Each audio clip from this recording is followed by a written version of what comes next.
Hello guys, welcome back to our YouTube channel Allrounder Education. आज के video में हम करने वाले हैं ये वाली theorem, that is prove that G of K F is a subfield of automorphism of के। तो उसके लिए मैंने लेट कर लिया एक identity mapping, that is I such that K tends to K. For the identity mapping there exist I, एक I exist करेगा जो कि ऑटोमॉर्फिज्म है किसके, के।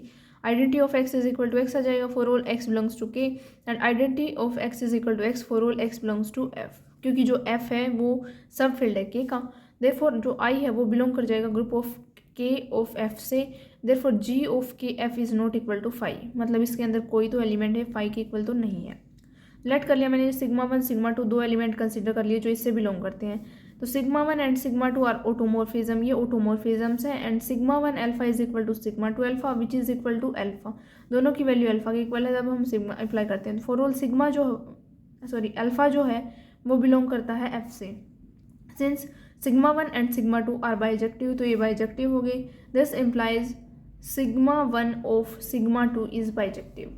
और ए और बी दो एलिमेंट ले लिए जो बिलोंग करते हैं के से। तो sigma one of sigma two into A B which is equal to sigma one sigma two A B, sigma one sigma two A sigma two B, sigma one sigma two A sigma one sigma two B.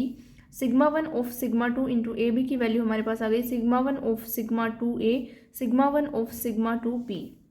Therefore, sigma 1 of sigma 2 AB is an automorphism of K for alpha belongs to F, and sigma 1 of sigma 2 alpha is equal to आ गया sigma 1 sigma 2 alpha and sigma 1 alpha is equal to alpha.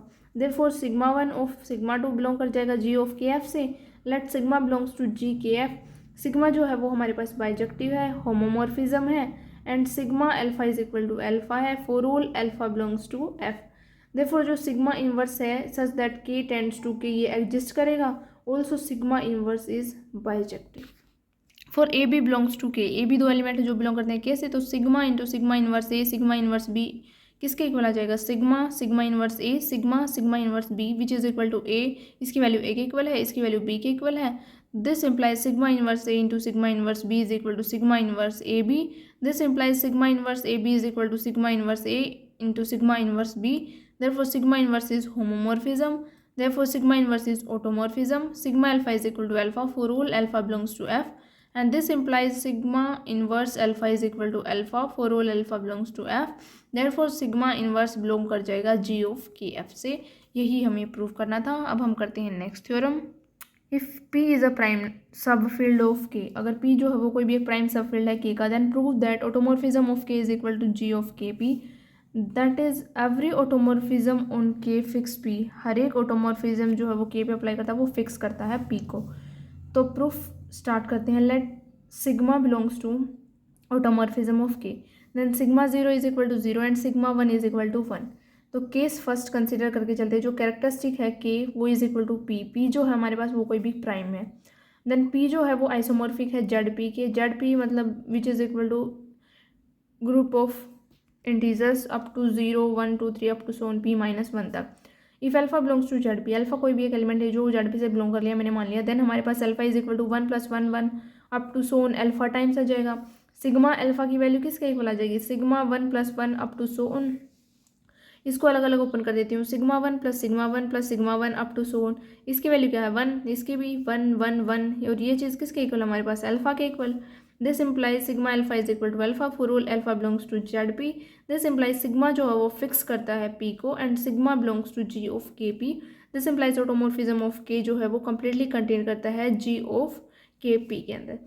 Case second आता है if characteristic of के is equal to, characteristic के की zero मान ली तो P जो है वो आइसोमॉर्फिक हो जाएगा क्या okay, and which is equal to हो जाएगा M N inverse such that M N belong करेंगे जेड से, एंड जो सिग्मा एम एन इनवर्स है विच इज इक्वल टू हो जाएगा sigma M sigma N inverse sigma M sigma N inverse, and इसकी value M के equal है, इसकी वैल्यू एन इनवर्स के एन के इक्वल है, इनवर्स है तो ऊपर इनवर्स आ गया for all M N inverse belongs to Q.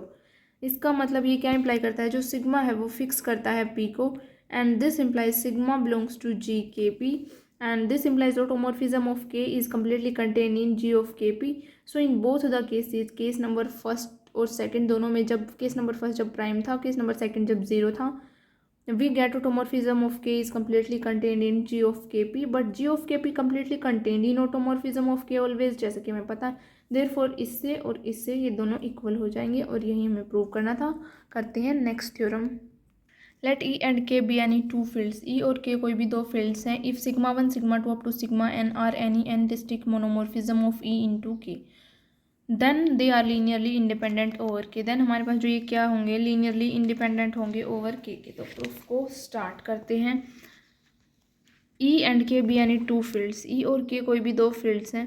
Sigma one sigma two up to sigma n ये डिस्टिक मोनोमोर्फिज्म है ऑफ ई इंटू के ऊपर। Then they are linearly independent over K. Now we prove the result by induction on n. इस चीज़ को हम prove करेंगे, result apply करेंगे induction on n for any a one belongs to के। मैंने मान लिया ए वन कोई भी एक एलिमेंट है जो के से बिलोंग करता है। लेट कर लिया a one sigma one is equal to zero, then a one sigma 1 x is equal to 0 for all x belongs to E. This is the equation number first. Choose x, कोई भी एक element x choose कर ले जो belong करता है इसे, such that x is not equal to 0. Then sigma 1 x is not equal to 0 as, क्योंकि जो सिग्मा 1 है वो क्या है, मोनोमॉर्फिज्म है। So equation number first gives us that a1 is equal to 0, क्योंकि ये तो 0 हो नहीं सकता तो इसका मतलब a1 बचेगा वो 0 है। दस the result is true for n is equal to 1। यहाँ से हमें ये मिल गया कि जो रिजल्ट फर्स्ट है ये वाली चीज़ जो है वो ट्रू है for n is equal to 1 के लिए। Now we suppose that the result holds for any set of monomorphism of e into K having less than n members, जिसके पास लेस देन n मेंबर्स हैं। Now we will show that sigma one sigma two up to sigma n are linearly independent over K. Suppose that it is not true, हम contradiction से prove करेंगे, इसलिए मैंने suppose कर लिया कि ये जो ये चीज़ है ये सच नहीं है। Then there exist A one A two up to A N जो बिलोंग करता है के से, नोट ऑल जीरो, ये सभी जीरो नहीं है। Such that A one sigma one up to A two sigma two A N sigma N which is equal to zero. This is the equation number second, consider कर ली मैंने। Now we claim that, अब मैंने claim कर लिया कि जो ए आई है वो कोई भी एक नॉन ज़ीरो है for each i is equal to 1 2 3 up to n. For if a i is equal to zero for some i between 1 to n, then जो इक्वेशन नंबर सेकंड है वो हमारे पास क्या इंप्लाई करती है, a one sigma one plus a two sigma two up to so on a I minus one sigma I minus one plus A I plus one sigma I plus one up to so on A N sigma N which is equal to zero. This gives A one is equal to zero, A two is equal to zero, मतलब जितने भी A I minus one A I plus one A N ये सभी zero हो गए। As sigma one sigma two up to so on sigma I minus one ये सारे क्या है, linearly independent by induction hypothesis. ये कंट्राडिक्शन आ गई, इसका मतलब a one A two a three up to so on ये क्या है, are not all zero. So we have a i is not equal to zero for each i is equal to 1 to n। Now a n is not equal to zero, a n zero के equal नहीं है, तो multiply कर दिया मैंने equation number second को bye A N का inverse. then we get b1 sigma 1 plus b2 sigma 2 up to so on sigma n which is equal to 0. This is the equation number third, where bi is equal to ai an inverse for I is equal to 1 2 up to n minus 1. Since sigma 1 and sigma n are distinct, there exists x1, कोई x1 exist करेगा जो belong करेगा e से, such that sigma 1 x1 is not equal to sigma n x1. Clearly x1 is not equal to 0 since sigma 0 is equal to 0 which is equal to sigma n is equal to 0 for any x, कोई भी एक x जो belong करता है e से। देन हमारे पास फ्रॉम इक्वेशन नंबर थर्ड से क्या आ गया, b1 sigma x1 x plus b2 sigma 2 x1 x plus up to so on bn sigma n x1 x x which is equal to 0। This implies b1 sigma 1 x1 upon sigma n x1, इसकी जो value है इसको हम put कर देते हैं इस type से, मतलब इसकी मल्टीप्लाई करा जो सिग्मा n से मैंने इसको डिवाइड करा दिया। देन सिग्मा 1 x1 ये इधर लिख दिया, सिग्मा 1 x ये इधर लिख दिया, b2 sigma 2 x1 sigma 2 x sigma n xn, इस टाइप से करके हमारे पास ये आ गया x की वैल्यू बिलोंग कर गई e से। ऑल्सो फ्रॉम थर्ड, जो थर्ड है उधर से हमारे पास क्या आ गया, b1 sigma 1 x plus b2 sigma 2 x plus up to so on bn sigma n x is equal to 0 for all x belongs to e। इसको बोल दिया मैंने इक्वेशन नंबर 5।